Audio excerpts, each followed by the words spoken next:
back. You're still watching the Afia Morning Show live from Enugu, Nigeria. And this is when we take regional stories. I'm Nathalie. Once again, Oji is still here.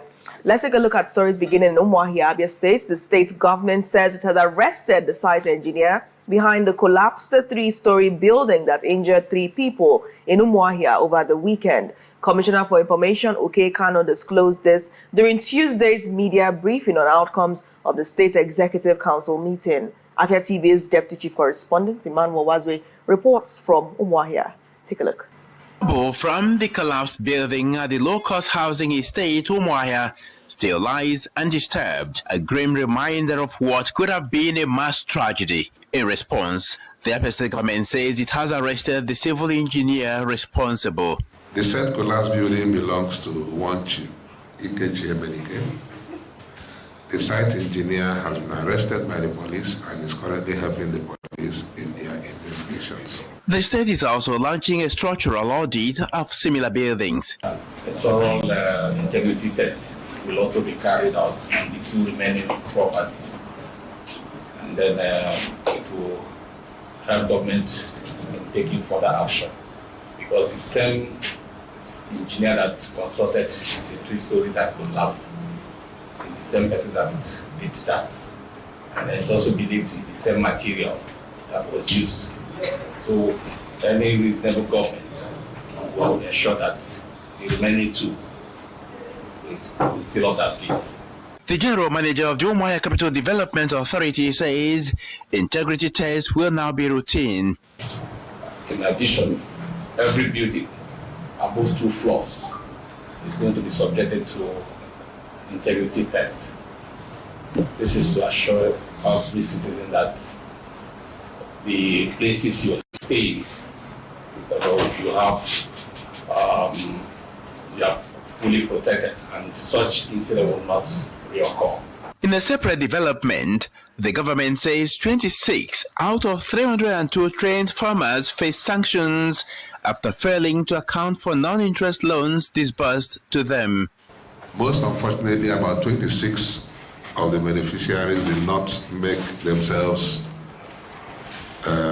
available for access or supervision of their projects, and as such cannot adequately account for the funds extended to them.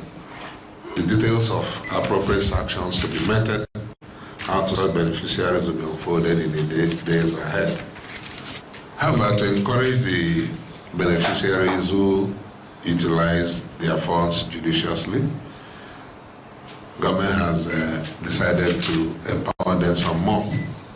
And such details of more support for such beneficiaries is being worked out. According to the Agriculture Commissioner, each beneficiary got between 1 million naira and 2.3 million naira and was expected to train 3 more incubatees.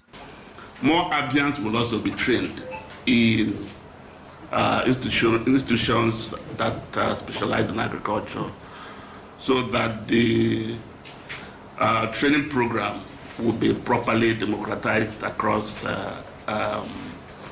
the local governments in the state. To improve urban planning, the state will also commence aerial mapping of its major cities. It's commencing the mapping of the entire Abia State, which is the 8-centimeter orthophoto capture of our 4,000 plus kilometer square land, and also the topographical map of our major cities of Abia and Umuahia. With mapping, we're able to plan better. The mapping gives us a base map, picture of how things are. It helps with the master plan of the state, which is already going on in phases, starting from Abia. It also helps us with our land administration system, also helps with the identification of our various assets, from agri assets to security assets, etc. So it's a very big one for the states in terms of this government's focus on development. The government says the measures are part of broader reforms aimed at safeguarding lives and ensuring responsible use of public resources. In Umuahia, Emmanuel Nwazue reporting. All right, thank you, Emmanuel, for that story. Now, it's great to remember that this building collapsed around 4:30 on Saturday morning, and like a domino effect, it also affected the building next to it and led to the injuring of lots of people within that complex. How did you feel hearing that the site engineer had finally been apprehended? Yeah, it's great.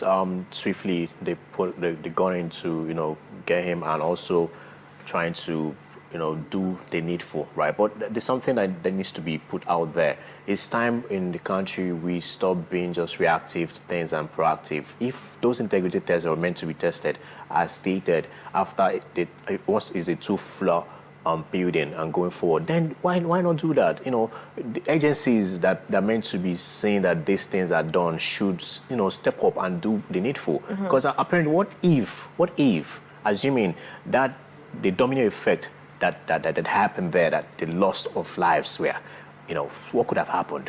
I mean, there's so many concerns, and it was great to see UCDA as well. I mean, they should definitely be going in there to find out, most of these other that's not the only abandoned structure, or the only uncompleted structure, rather, let's say uncompleted structure. It's not the only one in Abia. They should see this as some kind of sign to go and investigate other structures as well. Even if you're building to complete, it has to go through that test. Exactly. And even if it's an uncompleted building and it has integrity, it will stand the test of time. Exactly. And I mean, it's great that the site engineer has now been apprehended. And it's going to be a lesson. He'll provide more information about the owner, the actual owner of the building, who, I mean, this is not the only building that we've heard of that is owned by him and still undergoing construction, if we can put it that way. But we'll see how this matter develops in subsequent bulletins. I think later today, Emmanuel Nwazue would be visiting the hospital where the injured victims were taken, and he'll find out how they are recovering, if they are doing any better. We've got a quick news break now. The morning show returns. We'll head on to Man on the Street. Enugu residents are reacting to, the Super Falcons awards by President Bola Ahmed Tinubu. The morning show returns in seconds. Stay tuned.